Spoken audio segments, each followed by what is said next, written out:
This is podcast number 1 for Honors 341, an honors tutorial on George Orwell and 20th century political life at the University of Maine.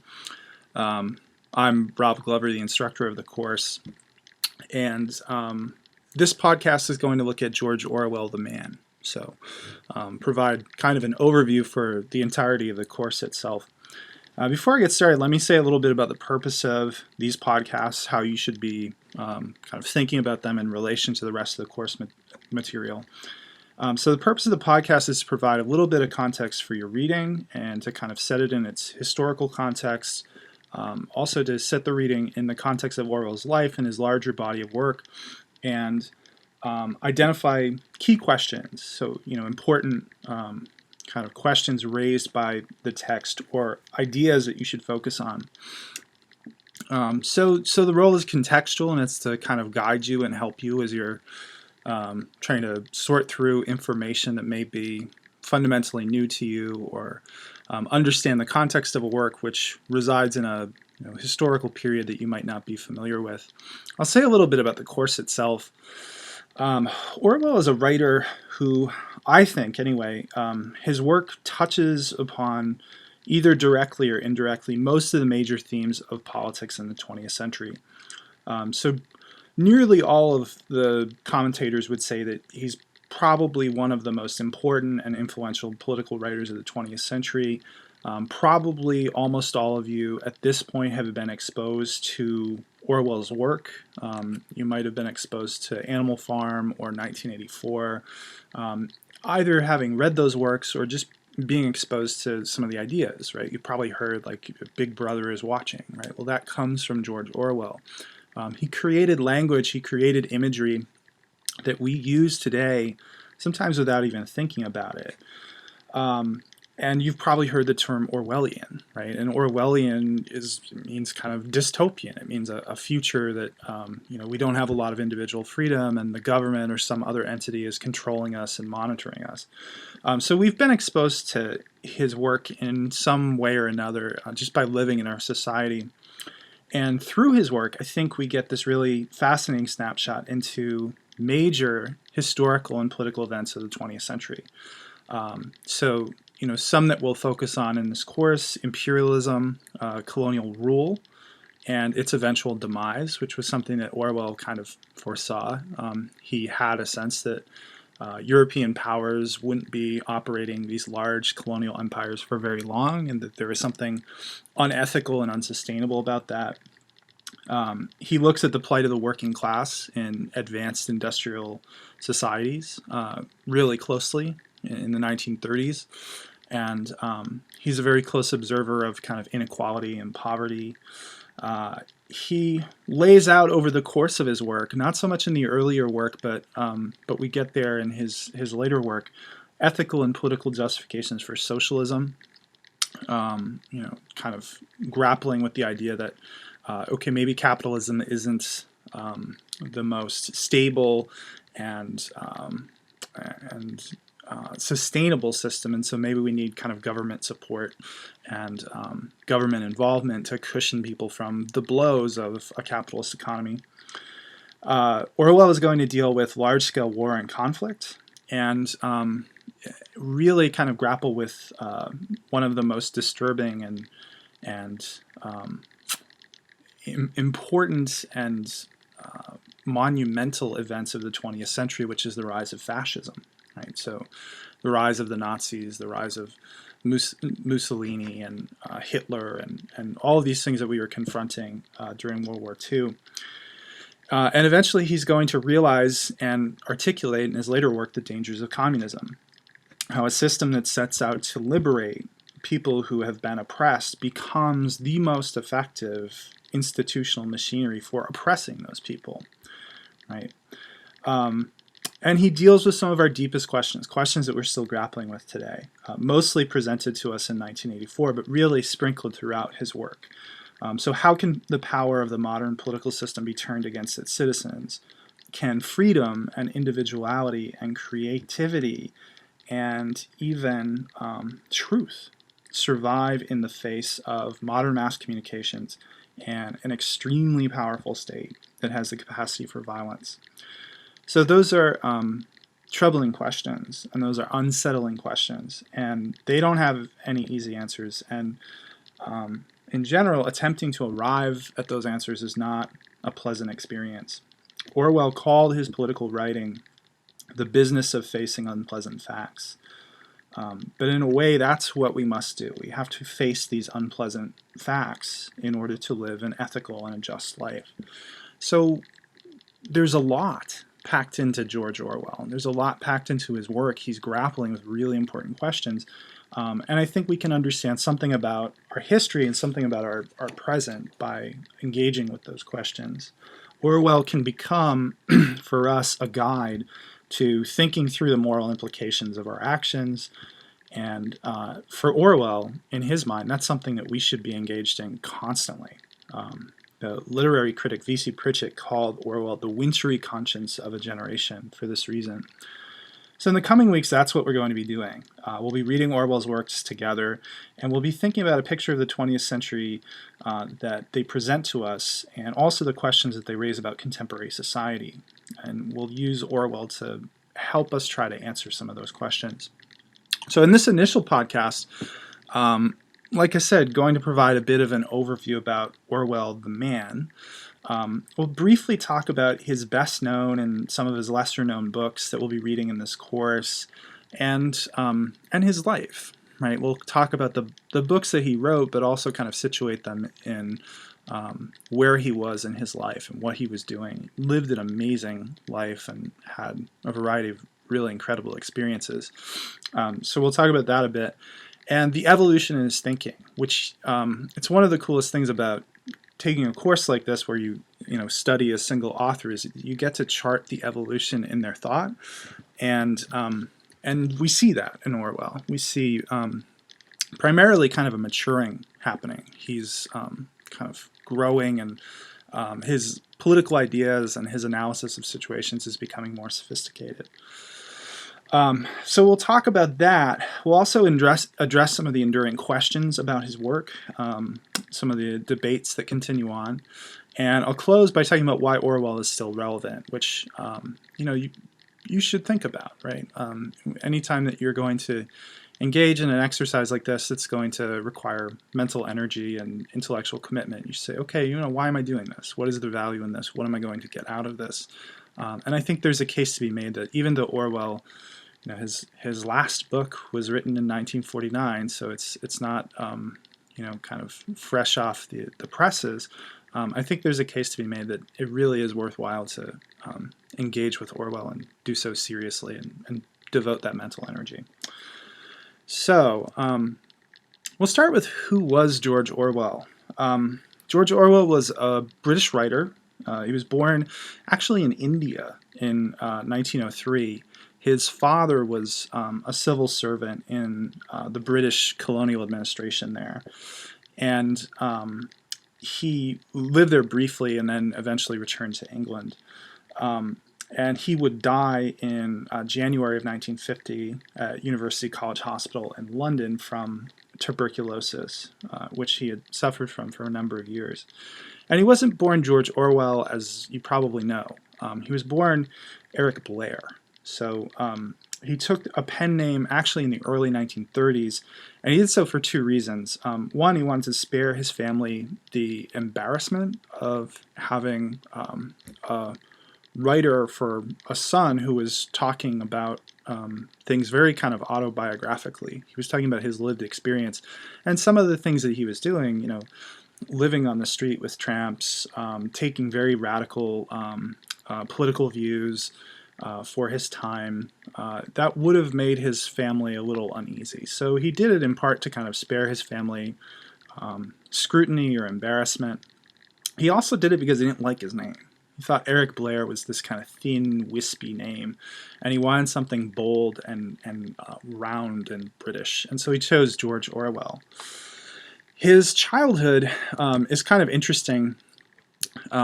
This is a picture of St. Cyprian's, which is a preparatory school that Orwell spent some of his childhood at. And From his writing, you would get a sense that he pretty much despised it. He really didn't like it. It's kind of, there are mixed accounts. A lot of people say that Orwell's account of his childhood and how miserable he was is a little bit exaggerated. He was never that miserable. But his father was away for much of his early childhood. I think probably the first 8 years of his life. He didn't see very much of his father. His father was in India. And the first kind of formative, descriptions of his childhood we get with him talking about St. Cyprian's, his life at St. Cyprian's. And he wrote a book called Such Were the Joys, which is about this period, kind of regimented English education. And he despised it, right? According to his work, according to the written text that he produced, he really, really didn't like it. And he would go on to have a scholarship at Eton, which is a extremely prestigious kind of elite educational institution in Britain. But Orwell or Eric Blair at that time he never really fit in. He was only able to attend because he got a scholarship, right? And so he wasn't quite of the class background of a lot of his fellow students. And he always felt kind of out of place, both at St. Cyprian's and at Eton. He thought that those places were ruled by snobbery, and it's just kind of training the elite class, and he didn't really fit in. He always considered himself an outsider. And so, like, by the time he's done with this, by the time he's done with his time at Eton, he's really just he's fed up with the whole educational experience. He's fed up with an experience that has been basically pushing him along to become an elite within society, and it was never really a role that he was comfortable with. He never wanted to be part of the ruling class. He doesn't go to college. He finishes up at Eton, so he's about 18, 19 years old. And, the logical trajectory would have been to go on to a place like Oxford or Cambridge and then, establish oneself in British society. And he doesn't do that. And he doesn't do it because he's fed up. He doesn't want to be a part of this. Sometimes it's said that he was thwarted or he lacked the financial means. In reality, he probably just had no interest in going. And whatever snobbery or elitism he was experiencing at Eton would probably only be worse in a place like Oxford or Cambridge at that time. So he has no interest in going off and being a part of that. Instead, he does something that really surprises everyone. He joins the British Imperial Police Force, and he is an Imperial police officer from 1922 until 1927 in what is today Myanmar, what at that point was Burma, a British colony. This was surprising because Orwell seemed to loathe authority, right? He seemed, to the extent that he had kind of a worldview, it was one that was very skeptical and distrustful of existing mechanisms of authority, and yet he has signed on to be an authority figure. So he travels to today what's called Myanmar, what was then known as Burma and part of the British Empire, and this is an outpost of British colonialism. So this is a possession that they had acquired through force. They put its inhabitants under outside rule, and then they were utilizing that settlement for territorial or economic exploitation. And that process had started in the early 19th century, started in the 1820s, that they began to establish this colony. And by the 1880s, the British had captured the final kind of chunk of Burma, Upper Burma, and they had consolidated their rule. So he is a colonial official. He is a representation of the British Empire abroad. And the British Empire at this point is massive. It is kind of the largest it had ever been. It stretches, the old saying, you may have heard this, the sun never sets on the British Empire. For a brief period in the early 20th century, that is true. right? You can see the British Empire, and it literally stretches kind of the entire world. They have Canada as a colonial possession. Much of the Caribbean is a colonial possession. The United Kingdom, a significant chunk of territory in Africa, Central Asia, the Middle East, Southeast Asia, Australia, and Oceania. It's a massive, massive empire that they've built. And yet, at the same time, despite the fact that there's this massive global empire, colonial rule was kind of fading. Britain, especially after World War I, which happens 1914 to 1918, really didn't have the resources to maintain this massive global empire. And the colonial subjects in the country were increasingly rising up against outside rule and engaged in an anti-colonial movement. And British enthusiasm for colonialism was waning. The British people increasingly saw it as either not worth the effort, right? So, these people don't appreciate us, and we're just spending too much money and devoting too many resources to maintaining this empire, or they viewed it as something completely unjust. They viewed it as something that they shouldn't be doing.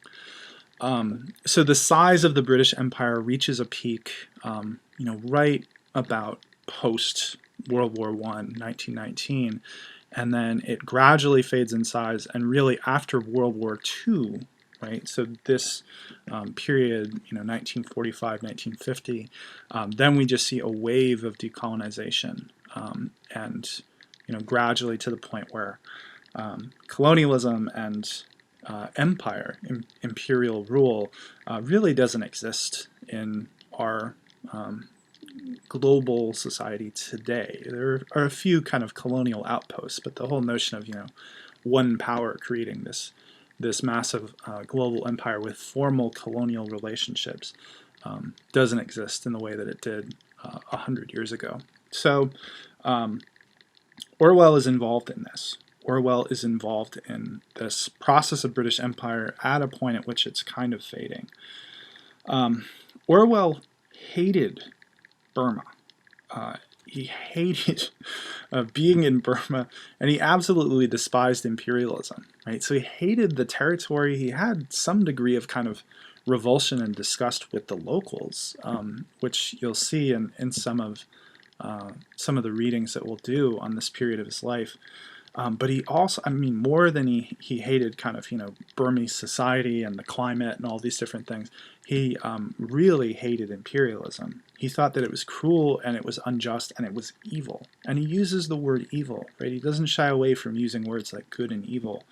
He actually uses that word evil. So you'll get a sense of why that is when you read things like a hanging or shooting an elephant or Burmese stays, all of which we read in this class. But this is the point at which he begins to really have misgivings about imperialism, colonial rule.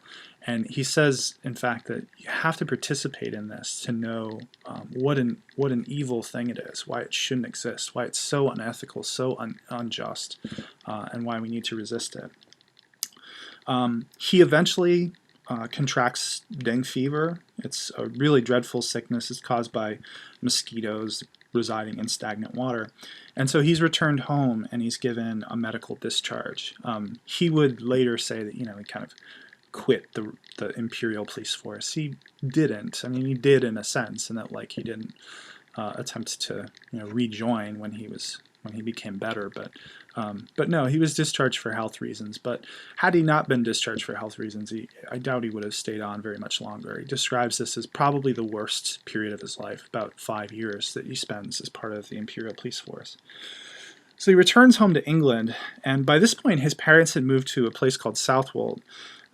It's in England. It's kind of a resort town, coastal resort town, and he ended up living with them when he returned home in 1927. His father had retired from colonial service for the British Empire, and now they had moved to this seaside resort town, and so Orwell was going to kind of live with them while he settled and tried to figure things out, tried to figure out what his next step would be. His family was not particularly happy with him. They viewed his return, particularly his father viewed his return as a failure. So now suddenly their son had returned. He's in his mid-20s. He has no prospects for work. He's not married, and he wants to be a writer. And they're not overly happy about that. They weren't overly happy with him moving very far away to Burma either, but at least it was a career and it was something respectable, and they could say with pride, oh yes, our son Eric is abroad working for the British government. But now he's kind of returned, and he's living this weird bohemian lifestyle. He's moved back in with his parents. And he doesn't really like Southwold. He doesn't fit in very well there, and it's not a place from which he can become a writer. It's basically just filled with, retirees and tourists. So he has to move to London, and he recognizes that if he's going to become a writer, a real serious writer, he has to do so from London. That's where one becomes a serious writer. And while he's there, he becomes fascinated by this urban underclass that he finds there. So individuals who are literally subsisting on virtually nothing. And he begins to explore their condition by literally living amongst them, right? He tries to pass for a tramp. He calls it tramping. And so he's staying in lodging houses. Sometimes he's staying on the street. He's, blending with them. He's dressing in the way that, if you were experiencing hard times and didn't have a lot of money and were kind of living this precarious existence, he tries to embody that, to look like that, and to blend into those social circles. And he's trying to shed his middle-class accent and his mannerisms, right? He's trying not to appear as if he doesn't belong. In 1928, he moves to Paris, and he had an aunt in Paris. She provides him with a little bit of financial and social support. But for the most part, he's living in a working-class section of the city. And he begins seriously writing for the first time. He has some of his first works published while he's in Paris. He's still writing as Eric Blair at that time. And he's also trying to make ends meet by working in very gritty working-class jobs. A laborer. He works as a dishwasher in a hotel, right? He's kind of scrounging, trying to figure out some way to eke out an existence in Paris. And he would often find himself with very little money. And so, similar to what he does in London, he attempts to blend in with these folks living on the street. He attempts to blend in with tramps and lives in lodging houses and relies on the meager forms of public assistance that exist, often through churches. So this is a period in Europe and in the United States as well, where we didn't have things yet like the fully formed system of social welfare, unemployment benefits, disability insurance. These sorts of, this safety net that we created after the Great Depression didn't yet exist. And so this group of individuals who, is at the bottom of the economic ladder has to figure out a way to exist, and Orwell is fascinated by that. He's fascinated by how they do that. So as he's doing this, he's reflecting on the state of the poor in society, and he's reflecting on our attitudes towards the poor and the unemployed, and he's trying to empathize with them in a way that not many individuals at that time tried to do. If you were a Parisian and you stumbled upon this gentleman sleeping on the side of the street, you didn't want to really think actively about, what is his life like? What is his experience like? But Orwell was different. He wanted to think about that. And so he writes up this reflection of that experience of being, for all intents and purposes, very poor and very hard up in London and then Paris. And that's his first book, Down and Out in Paris and London, which you read in this course. We actually read it in a couple of weeks.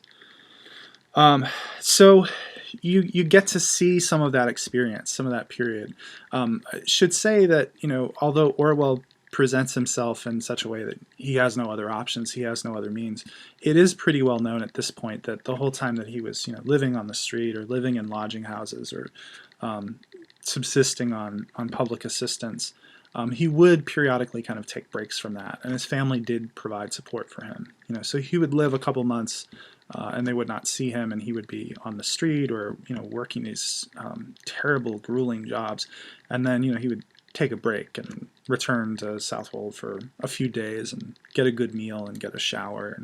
And so there was always kind of the fallback, the cushion from that experience. It wasn't like he was legitimately on the street with no other options. He also reflects on class and poverty in another book called The Road to Wigan Pier. This book examines the lives of workers in northern England, is really interested in the unemployed as well as coal miners in an area known as Wigan. So Wigan is kind of to the north and situated between Manchester and Liverpool in England. And it's an industrial area. All of northern England at that point was an industrial area. There were large industrial factories, and that is also the area in which a lot of the extractive coal mining, those types of activities were occurring.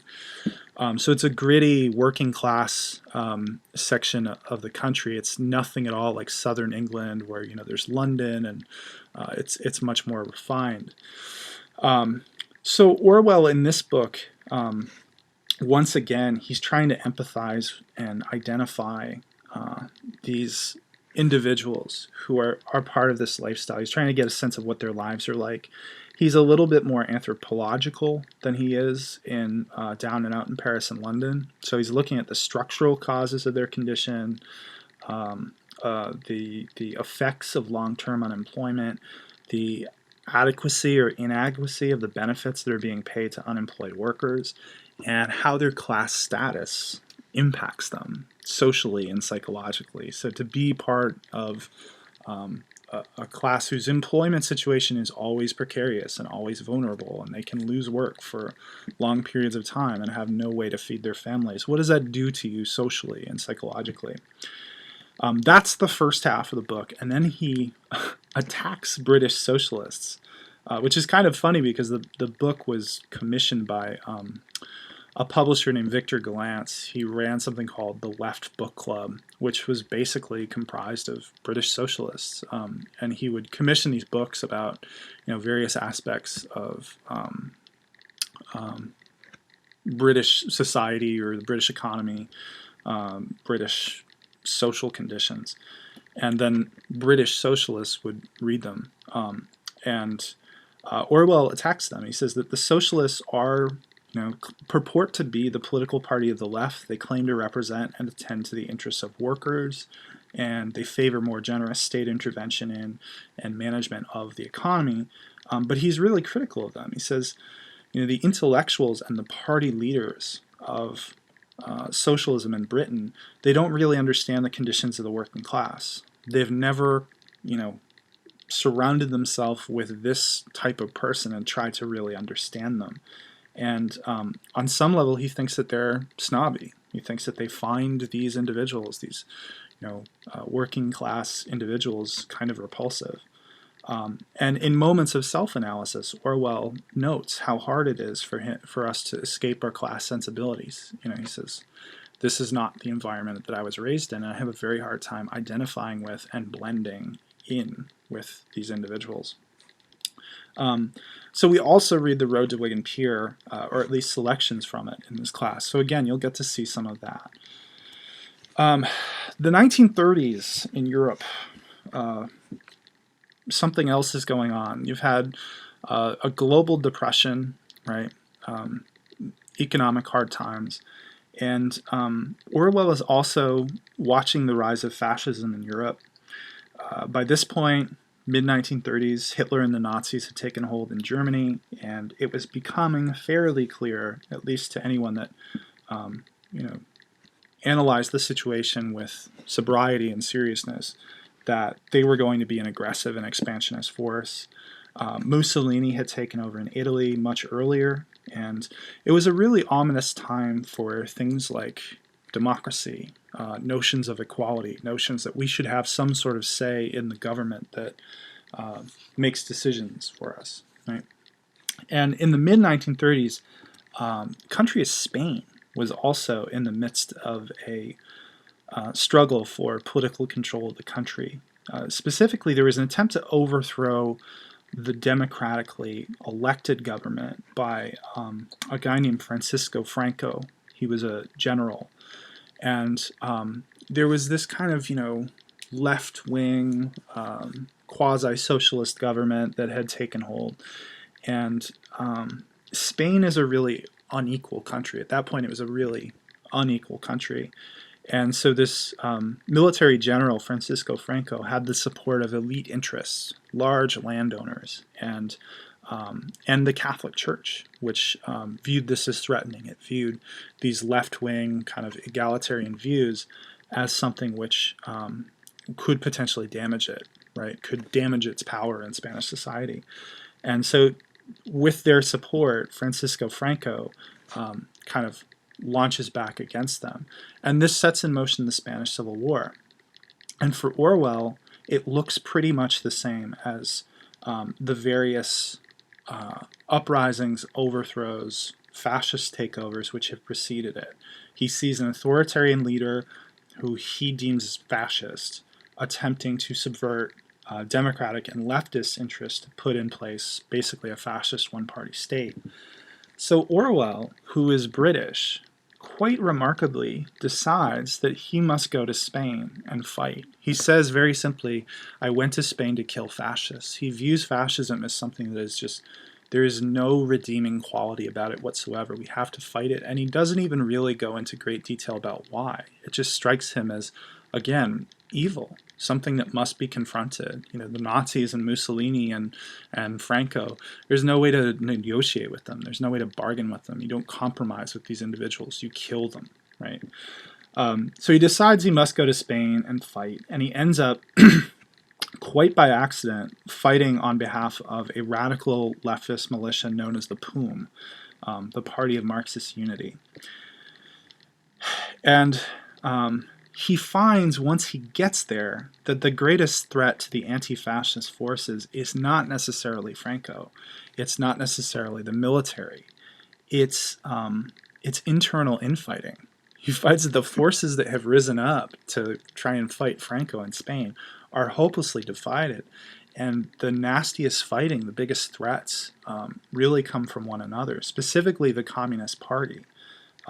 So the Communist Party is the big faction that exists to confront Franco, and POUM and these Party of Marxist Unity, of which Orwell is a part, which he's fighting for, and the anarchists. There's an anarchist movement in Spain.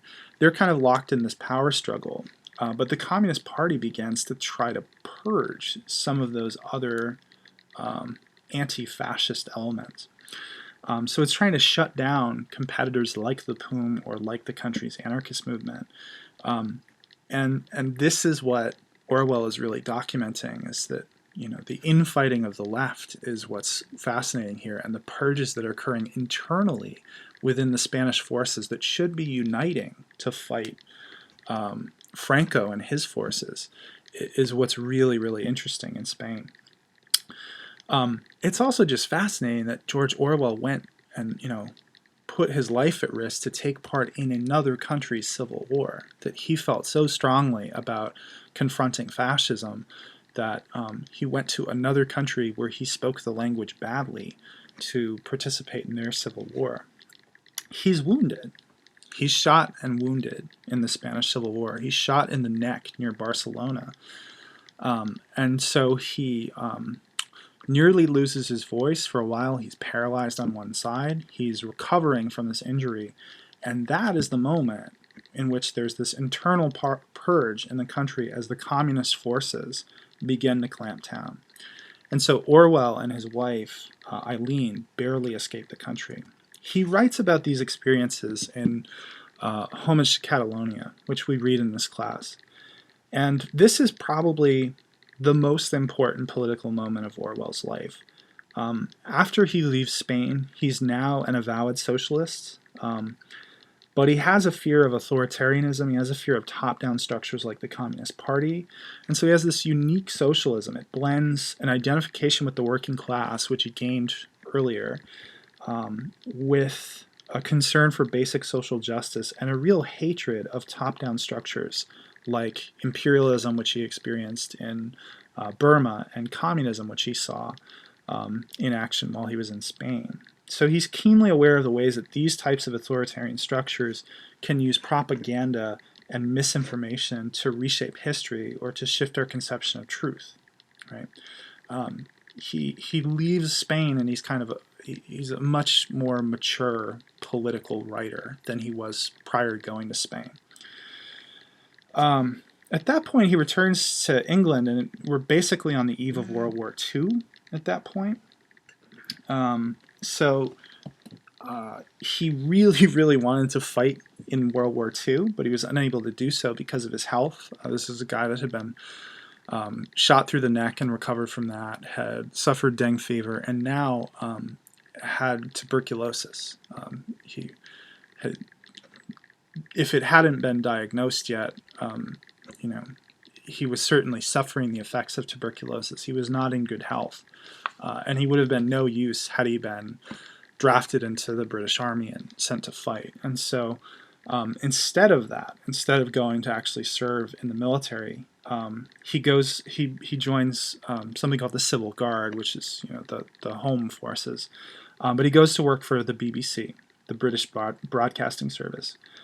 He also begins working at this time for a publication called Tribune, and he publishes a weekly column. Some of those columns from around this period we'll end up reading later in the class. In this next decade, Orwell would publish the two books that are certainly his most famous, Animal Farm and 1984, and both, in different ways, deal with the threats that Orwell sees looming on the horizon after World War II. They aren't really meant to be gloomy prophecies so much as warnings. So Orwell's purpose with these two books, both of which are pretty bleak, is he's trying to show us the dangers that loom on the horizon. Animal Farm, I imagine most of you have probably encountered in some form or another, or you've at least heard of the book. So in Animal Farm, through the use of a fable, it's essentially a fairy tale, he traces the history of the Soviet Union and tells the story that today we're kind of familiar with. There's a popular rebellion, the Russian Revolution. It's transformed into a dictatorship with a leadership that punishes political dissidents and has the ability to control information, to reshape and rewrite history. The animals in the book represent different figures in Russian society and the Russian Revolution. So the working class, the secret police, Vladimir Lenin, Joseph Stalin, Trotsky, all of those individuals are represented, but he does it through this very approachable story involving animals.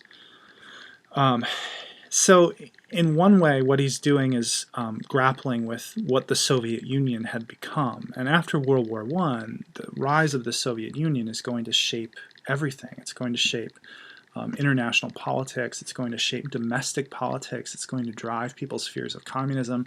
It's going to threaten the existence of the entire world through the threat of nuclear warfare. And Orwell already, he's writing this in 1944, it's published in 1945, Orwell already has a sense that the Soviet Union has taken a turn and turned into something very, very dangerous. At the time, believe it or not, that's a pretty unpopular opinion. The Soviet Union had just lost millions of soldiers helping the Allies win the Second World War and defeat Hitler. And probably couldn't have done it without the Soviet Union and the massive, massive number of troops that they committed to the effort. So for this brief period at the close of World War II and immediately afterward, Stalin and the Soviet Union are looked on quite favorably. And Orwell actually had a really hard time publishing Animal Farm. He said, "What are you doing? This is clearly an attack on this steadfast ally that has just helped us defeat the Nazis." But eventually that perception began to change, and someone took a chance with Animal Farm. And Orwell's assessment, historically is correct. Stalin was a monster, did monstrous things, and transformed the Soviet Union into something really hideous and troubling.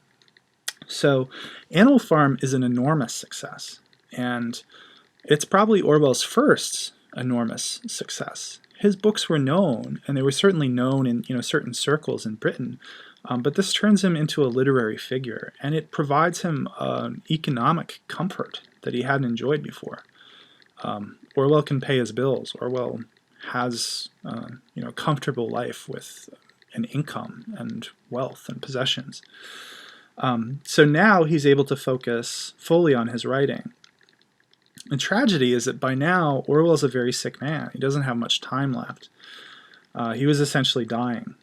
And his wife Eileen had died in early 1945, so at the very same time that Orwell is finally experiencing literary recognition and financial success, his wife died unexpectedly as a result of a relatively simple surgical procedure that went wrong. And they had just adopted a son. They just adopted a young son named Richard. And so Orwell's now alone. He is very sick, and he has this young son, Richard. He does something kind of unexpected. He moves to basically the Scottish wilderness. He moves to an island in Scotland called Jura. It's really in the middle of nowhere, and buys a house, buys an estate there called Barn Hill that you see here. It's very hard to get to. I've investigated this a little bit. It might be different today, but at least at the time that Orwell was living there, it took 48 hours to get to Jura from London, which is 2 solid days of travel for what is not a very significant geographical distance, but it's just that it's so remote. And in fact, depending on the weather, so you would take a ferry and then take a bus and then take another bus. But depending on the weather, the last 7 miles of road were unpaved. So if there had been rain or the road was soft, then the last 7 miles you would have to walk. And frequently Orwell did. As he was moving into Barn Hill, sometimes Orwell would have to carry a piece of furniture 7 miles because the car couldn't make it down the road, things like that. So it's a very strange place for Orwell to go to live, given that he's very sick and he now has a young son, Richard, to take care of, and he's in the remote wilderness. This is where Orwell would spend his final years, and he would write what is now generally considered his masterpiece, 1984. 1984 was written, went through several incarnations at Jura.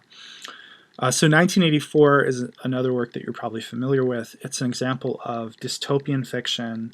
The key protagonist, Winston Smith, resides in a future world in which an extremely powerful state controls pretty much every aspect of an individual's life. Individuals are closely monitored. All public information is censored and controlled. And there's really no space for individual thought or freedom. And so we see the character Winston struggling with this, and he's trying to imagine a space for resistance to this all-powerful government and its ever-present leader, Big Brother. But eventually Winston is found out, and he's broken down through torture. So this would be the last major work that Orwell would complete. It was published in 1949, and by early 1950, in January, Orwell was dead. So his final statement was a work which really challenges us to think about whether individuality and freedom and truth and creativity and joy, whether those things can exist in the world when the state has become so powerful and the technological means they have to shape and control behavior have become so strong. So that's kind of a picture of Orwell's life, weaving in his work, right? And that's the path that we're going to follow throughout this course as we start to explore his work. Orwell leaves us with some enduring questions, which I'll present to you now. He wrote prolifically, right? And we read a good chunk of his major writings in this course, but he still leaves us several questions. The first thing that we could think about, and think about this as we go through all of his works, right? Every work that we encounter with Orwell, we see this attempt to really empathize with those who are oppressed, those who are downtrodden. either economically or because of imperial rule or because of political instability, civil war, whatever it might be. We see him grappling with the condition of those that are oppressed in some way. And we can think about whether or not Orwell was ever really able to put himself in the shoes of the oppressed, right? Was he ever really able to imagine what their lives are like, what motivates their, decision making and how they live their lives? And is that possible? Is that something that human beings, is real empathy, right? Is that really something that we're capable of? That's the first thing that you should have in the back of your head as you read these works. In this course, we get to see the gradual emergence of Orwell's own political views. He starts out as a fairly blank slate. He starts out basically, disliking and distrusting structures of authority, and he ends up someplace a lot more complex than that. So this vague distrust and dislike of authority goes on to a pretty complex conception of socialism. He identifies from 1935 for the rest of his career as a socialist. So we can ask ourselves, what did Orwell believe politically? What was his belief structure? What motivated him in terms of how we think about politics? Another question to think about as you read these works, what for Orwell is the role of the writer or the public intellectual in the face of injustice? He played that role, and he had some sense of what the responsibility is, right? He thought that a public figure, particularly one who's a writer in an age like the one that he lived in, had a certain responsibility for various things: truth-telling, speaking truth to power, pointing out unpleasant facts, right? And so what for Orwell is that role, and how do we mirror it in our daily lives? Should we? Is it the right role for a public figure? Another question we should think about, Orwell seems to have a distrust of power. It runs through all of his work. He views power almost inevitably as leading to negative consequences. But in our world, relationships of power are unavoidable, right? It's really problematic to say fight the power and actually mean it, right? So how do we deal with that? How do we deal with the fact that power has a tremendous capacity and compulsion to corrupt individuals and to turn into an oppressive force? Orwell doesn't really provide us with any easy answers. He's more kind of describing the potential dangers, but he doesn't necessarily suggest ways that we overcome them. So how do we do that? How do we deal with this problem of power? The final two questions I think are always really interesting, and I think this is the way that Orwell gets invoked most frequently when we talk about him today. First, Orwell never really intended to engage in prophecy. Some people like to paint him that way. They like to say that 1984 was Orwell looking into a crystal ball and saying what was going to happen in the future, and certainly not. And Orwell would disagree with that. He wasn't that gloomy. He didn't think he was predicting the future there, but he was providing us with a warning. And even then, there's lots of elements in a book like 1984 or his other works that have come to pass, that have happened. So think about which of Orwell's warnings and predictions have come to pass, and keep that running in the back of your head, because that's another thread that runs throughout Orwell's work. And then the last way that we encounter Orwell, and this is probably the most frequent, is what would George do, right? What would Orwell say about blank? Imagine anything. Imagine any vaguely threatening contemporary political event or social event, and oftentimes you'll have somebody saying, "Oh, this is Orwell totally would have, reacted to this," or Orwell had a sense that this was coming. How would Orwell react to it? So most recently, the revelations of widespread collection of information on American citizens by the NSA, right? A lot of people were invoking Orwell there. A lot of people invoking Orwell during, post 9/11, the creation of a security state, and increased power granted to the executive branch and the presidency in the United States, like how our society changed and how we became more fearful and more closely monitored, and the government had a greater role in our lives. So a lot of people are saying, oh, what would Orwell say about this? So that's always something to, some people kind of dismiss that. They say, oh, you're just projecting whatever your fear is into Orwell's own imagination. But I think that's a worthwhile exercise. I think it's worthwhile to do a bit of that. So keep that in the back of your head as well. So those are questions to have in mind as you're reading all of these works that we encounter throughout the semester. Kind of the final point, and again, you should be asking yourself this anytime you take a course or you devote a significant amount of time to something like this. Why is this relevant? Why is Orwell still relevant? He has been dead for over 60 years. Why am I going to devote a bunch of my time to trying to understand what he was doing and what he was saying and why he was saying it?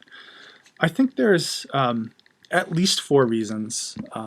This is my own opinion, and you may find more, you may disagree with some of these. I'd be interested to know your thoughts at the end of this course. But my 4 that I'll throw out there, and then in a couple months we can talk about whether or not we agree. I think Orwell is important today for 4 reasons. One, his writing. This will become clear, but Orwell's writing it's just incredibly clear, incredibly concise. It's brutally to the point. He does not belabor arguments. He does not go into too much detail. He doesn't pontificate. He doesn't get up on a pedestal. It's not flowery. He's not kind of in love with his own typewriter or his own pen. It's immediate, right? And there's a certain value in that. I think in that sense, Orwell is probably a better fit for our time than he was for his own time. I think in contemporary society, we value immediate information. We consume information and we consume writing in gulps, right? Or at least a lot of us do. We want information, we want relevant facts and arguments presented to us quickly. And we have this kind of, very short attention span. And Orwell is good for that. Orwell, even in his longer works, sets up his writing in such a way that he doesn't linger on any one point for too long. So I think there's a certain value in that. I think that's one of the hardest problems for some of us in our writing is trying to figure out, what are the important facts and how do I narrow down the information I'm presenting to my reader in an effective way. And Orwell can be a good guide there. Second point, I think, is Orwell's empathy, right? The ability to empathize with those who are oppressed, those who are downtrodden, the ability to empathize generally is really crucially important. I think we see the worst things that we do as a society happen when we no longer think about those who we fear, or we no longer treat them as human beings. If we can dehumanize them, if we can turn them into some fearful entity and not really think about their experiences, their understanding, how they're suffering, then we can do really terrible things. And you look back at any point in human history, and the greatest atrocities that we've committed and the greatest injustices that we've participated in generally are preceded by a period of dehumanization. And Orwell was resisting that. Orwell made a lifelong project of trying to empathize with people who were being oppressed. And so I think there's something really important that we can learn from that. Third point is his willingness to face unpleasant facts. Orwell, this is how he defines political writing. He says that if you're engaged in political writing, you're facing unpleasant facts. And I think we have a contemporary tendency to run from unpleasant facts. I think we cherry pick information based largely on what conforms to our existing worldview. And when something doesn't conform to it, when we confront something that doesn't seem to fit with the way that we think about the world, we now have the freedom of just kind of turning to some other option. And That's problematic. We should try to avoid that, right? And for Orwell, that was problematic. That was absolutely the worst thing that you could do, is not to face unpleasant facts. You had to confront them. So I think we can learn from that, and I think that's another important reason why Orwell is valuable. Lastly, Orwell gets used. Orwell gets invoked all the time. And he gets invoked by folks both on the political right and the political left, right? So think of, left, right, liberal, conservative, Democrat, Republican, socialist, green, anarchists, whoever it is will be invoking Orwell. And there's something interesting about that, right? Because there's a malleability to his work. He can be invoked by so many different ideological worldviews. And there's an explanation for that, right? So Orwell was on the left. He was a socialist. But at the same time, he was incredibly critical of communism. He was incredibly critical of the Soviet Union. And so he's free-thinking enough that if you want to cherry-pick Orwell and try to find something that you can invoke or you can use, no matter what your political worldview is, probably unless you're a fascist, although I'm sure, even a fascist could find some way to invoke George Orwell, you can do so. You can find it there, right? It's this rich body of work. And so our political leaders and our public figures are constantly making reference to Orwell. I'll give you a quick example. These are two short clips that I'll show you. The first is, this is a state representative from Louisiana, and she's now running for Congress. Her name is Lenore Whitney, and she invokes Orwell in a recent campaign ad. I'll show you this clip, just a brief snippet of it. Recently, in my announcement speech for Congress here in Louisiana, I said something very provocative. I said that global warming is a hoax. Naturally, liberals in the lamestream media became unglued and attacked me immediately. But as George Orwell once wrote, in the time of universal deceit, telling the truth is a revolutionary act. That's as much as you need to see of that. Even from that short clip, you get a sense that Lenore Whitney is very conservative, right? The entirety of this ad is devoted to her claims that climate change is not happening. It's not a man-made phenomenon, and we shouldn't be concerned about it, and we shouldn't change our environmental policy or our regulatory apparatus to do anything about it. That's a pretty conservative position. That's, kind of the far fringe of the Republican Party. She's kind of like a Louisiana version of Sarah Palin. And here she is invoking Orwell. Incidentally, Orwell never said that. That's a quote that's misattributed to Orwell. You could search every one of his books. If anyone can find that quote, I don't know, I'll give you $1,000. It's not there. It doesn't exist. He said lots of stuff like that, right? But it's not an accurate quote. So there's somebody on the political right, and they're using Orwell, and they're invoking him for a certain political agenda. Now let's look at a different clip.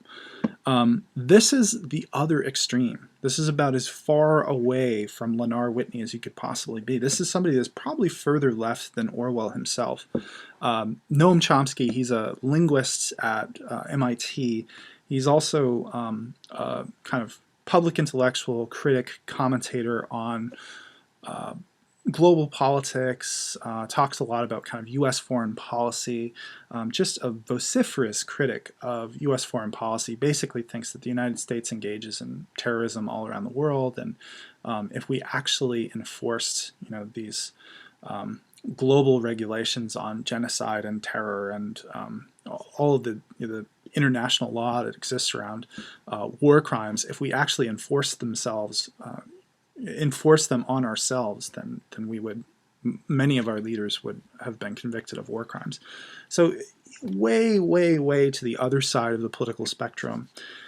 And he identifies as an anarchist, right? He's, further left than Democrats, certainly further left than Orwell's socialism. He thinks that government in its current form shouldn't exist. We should be governed by some sort of kind of loosely confederated system of workers' councils. And so all of that is to say, he's very, very far to the left.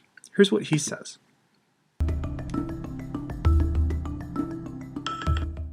Actually, we're moving into a world which was described pretty accurately, I think, by one of the founders of Google. I don't know if you followed the stories about Google Glass. Well, Google has some new ridiculous thing that they make marketing glasses which have a small computer on them, so you can be on the internet 24 hours a day, just what you want. It's totally it's a way of destroying people. But quite apart from that, this little device has a camera, and presumably, if it doesn't already, it'll soon have a recorder, which means that everything that's going on around you goes up on the internet. And some reporter asked Eric Schmidt, didn't he think this was an invasion of privacy? And his answer was exactly right, comes right out of the Obama administration. He said, if you're doing anything that you don't want to be on the internet, you shouldn't be doing it. This is a dream that Orwell couldn't have concocted. We're moving into it, and it's not the only case.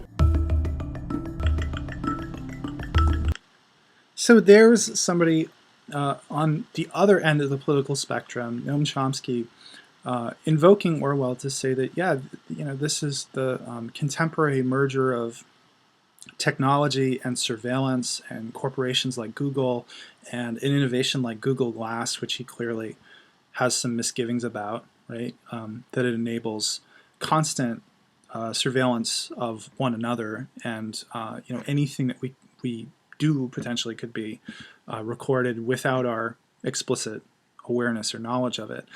He says this is something that comes right out of Orwell, or Orwell. This is his nightmarish vision that we encounter in 1984. We could have seen something like Google Glass being part of that, right? So the last point then is that Orwell is relevant because he is a reference point in our contemporary political discourse, and he's a reference point whether you are a right-wing conservative or you are a left-wing anarchist. You will find ways to invoke Orwell. And so to the extent that we have knowledge of Orwell and we understand his work and we understand his intentions, we can tell when Orwell's being misappropriated, or political language is just being misused. They're just invoking Orwell to lend some sort of credibility to a shaky point or a questionable point. But it doesn't matter whether you're left or right. Both left and right invoke Orwell. So we'll wrap up there. I hope what you find in our exploration of Orwell this semester is that this is worthwhile. I hope you keep these questions and some of these aspects of his continued relevance in mind. We began our discussion of Orwell this first week with a series of pieces that give you a sense of Orwell's life and work, a couple secondary pieces, and then a few pieces that Orwell himself wrote. The piece Why I Write, and then Shooting an Elephant. These are provocative works, and they're a good entryway into Orwell. And you can access those readings on the course website, and there's reading questions that are available on Blackboard to help kind of guide your reading. So please feel free to be in touch with me through email if you have any questions, or if you have any trouble accessing any of the materials. And I'm looking forward to this semester. I think it'll be a lot of fun. Thanks.